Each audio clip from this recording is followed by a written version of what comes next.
and welcome back to a new video and welcome to another day of Bookmas. So today I'm coming at you with winter and festive book recommendations. We didn't want to do just festive book recommendations because I actually don't have that many and I only really read one or two a year. I don't necessarily read that many festive books, but I do have some books that I feel would also be perfect just to read throughout the winter and just cozy season in general. I have a couple of categories to go through, and the first one we're going to start with is festive books. The first recommendation I have is Wrapped in a Bow by Lily Vale. So I actually read this, I think it was last year during the festive season. I actually got sent this book very kindly. It's a Hallmark movie in a book. A female main character goes to a small town in the hopes of filming a sequel to a beloved holiday film. The only problem is she doesn't have permission from the owner of the house that was featured in the first film to shoot on location again. So there's kind of a bit of an enemies to lovers situation going on in the book, and she kind of has to try and win him over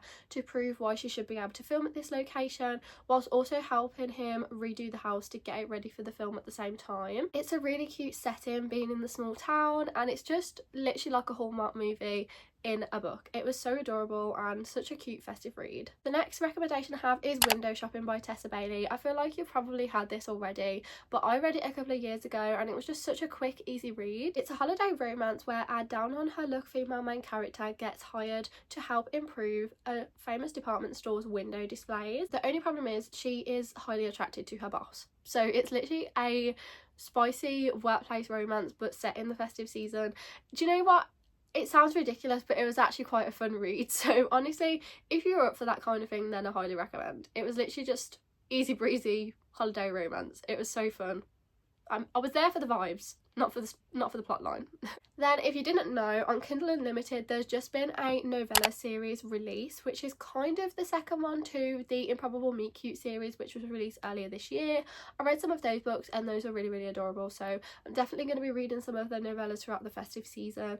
They're just so quick and easy, and they're by some really beloved authors, so I highly recommend giving these a go, especially if you just want more of a quicker read throughout the festive season. Speaking of novellas, if you didn't know, Elsie Silver has a Christmas in Chestnut Springs novella, which I actually read a couple of days ago and loved. Literally, it is the perfect festive read. It follows all of our main characters from the Chestnut Springs series, basically just them celebrating Christmas together, and it's just so adorable. It's so quick, it's only 5 chapters, the chapters are really short, but it's just a little bit of a round off to some of the books and just more of an insight into some of the characters, and every single character from all the books was there, so it was just adorable and highly recommend. And then the last festive book recommendation I have is The Christmas List by Mara Moore, which is actually a new release for 2024. So I kind of got sent the arc of this by Valentine PR, so thank you so much to them and to Maron for sending me this book to read. It's the third installment in the Strawberry Hollow series, and literally the cover is so cute. Does this not just scream Christmas at you? Then we have our next category, which is romance books, and this is like my biggest category, to be honest, because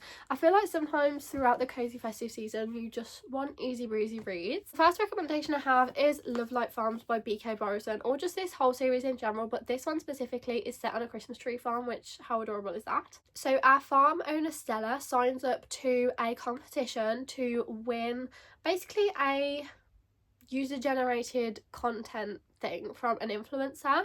So the influencer then comes to the farm to film some content and help promote the business. However, when Stella signed up for this competition, she stated that she ran the farm with her fiance, so she then has to fake date her best friend, and they kind of have had feelings for each other for a really long time, so it's a friends to lovers and fake dating situation, and it was just so cute, so cozy, and it's such a short read. I highly recommend this. I read this I think at the end of last year, start of this year, so it was the perfect time to read it, and you don't necessarily have to read this at Christmas, but it is better because obviously it's on a Christmas tree farm and it's just so cute and cozy. Then we have the Off Campus series by Elle Kennedy, which is a hockey romance series about a group of friends who all play hockey at this specific campus. It's literally like the perfect time to read this in the winter because it is ice hockey season, and these are all about different characters within the friendship group and their obviously romance stories. So they all have like different tropes depending on which book you read. This one is a personal favourite of mine, and I think the second one in the series was also a personal fave, but this one is like like my OG favourite and was one of the books that actually got me into reading. I literally love Garrett Graham. He is the blueprint for Book Boyfriend. The whole series is highly comedic and has a massive found family aspect, so if you love found family in books, you're definitely going to love this. Then we have The Fake Out by Stephanie Archer, which is actually a second one in the series, but it's interconnected standalone, so you don't actually have to read the other one first to read this one.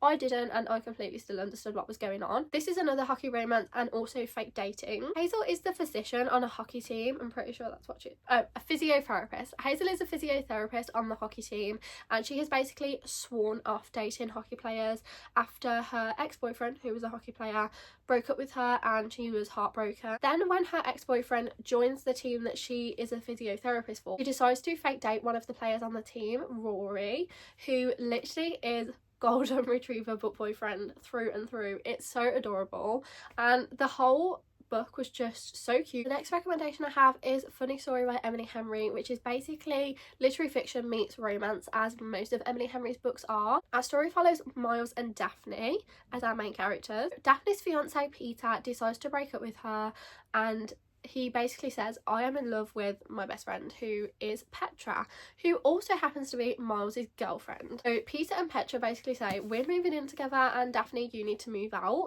After getting broken up with by their retrospective partners, Miles and Daphne have to move in together, and then we basically just follow them on their healing journey after their breakups and seeing them help each other, and obviously a romance blossoms from there, and there is some hints of fake dating in here too, but honestly just seeing how they both deal with this situation and how they're just there for each other, and obviously they know what each other's feeling because they're both going through the same situation. It was such a great read. Just can't recommend Emily Henry enough.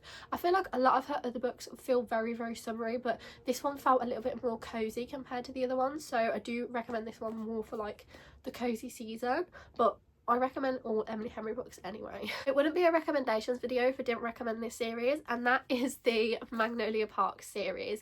So this is basically a 5-book series that follows...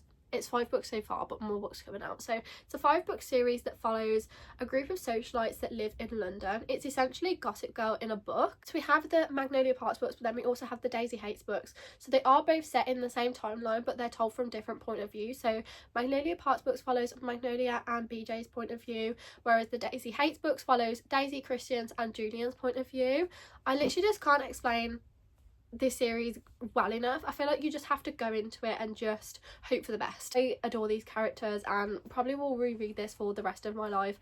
I read this in the winter season, so I feel like that's why I associate it with this time of year. You don't necessarily have to read it, but I wouldn't say it's a very like holiday-y, summery read. I feel like it is more cozy season. They are quite sad, so just, you know, keep that in mind. You may want to check some trigger warnings, to be honest, for a couple of the later books. You basically just follow this group of friends and their toxic relationships with their romantic partners, their friends, their families, and it just uncovers secrets throughout the books and just what they've been through. But it's just so interesting. It is literally like Gossip Girl in a book, so if you love Gossip Girl, you will love this, but it's just set in London instead of New York. Then the final recommendation I have in the romance section is The 7 Year Slip by Ashley Poston. Please ignore the cover because this is actually a proof copy, so I don't have the proper copy, but I do want to get one at some point. I literally adore this book with all of my heart, and I feel like I might reread it quite soon during like the cozy season, because that's just the perfect time to read it. It's such a cozy read. So it's a magical realism romance, however it does read a little bit more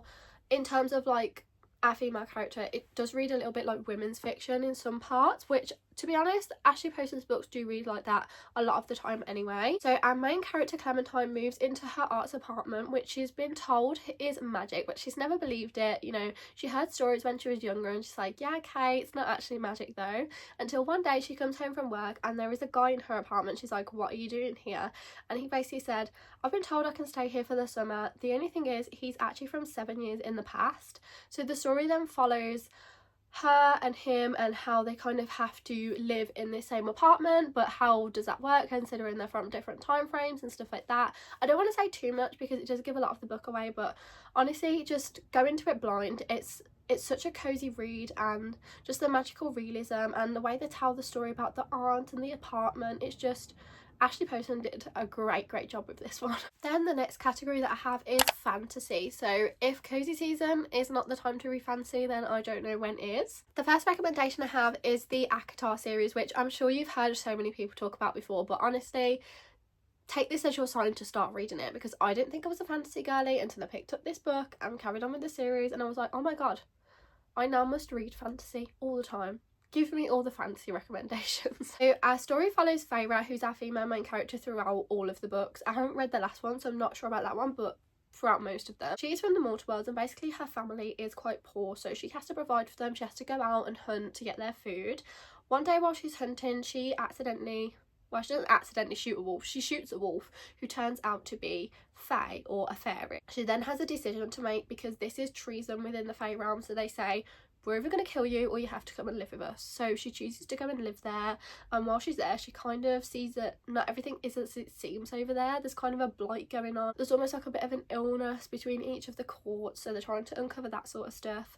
I obviously can't explain what the rest of the series is about because it will ruin it massively, but just know there's so many plot twists in here, and it's just such a great series. There's obviously elements of romance in here too. Yeah, honestly, just trust the process. I read the first one and I was like, what is all the hype about? But then I read the next one and I was like, okay, I understand what the hype is about. So it's such a good series. It's very addictive. We'll literally just want to binge the whole series. Then my next recommendation is the Caraval series. So this is a really cozy fantasy series. There's 3 books in total in this series, but then the Once Upon a Broken Heart series does follow on from this. Caraval is basically a game that happens every single year, and it's run by Legend, who is the master. Each year the players basically have to embark on a quest to win an extravagant prize at the end of Caraval. In the first book we follow Scarlett and Donatella, so they're both sisters, and they enter into Caraval, or basically invited into Caraval. So they enter, but Donatella ends up getting kidnapped, and she is basically the thing that all players have to go and find to win Caraval that year. So then we follow in Scarlett's point of view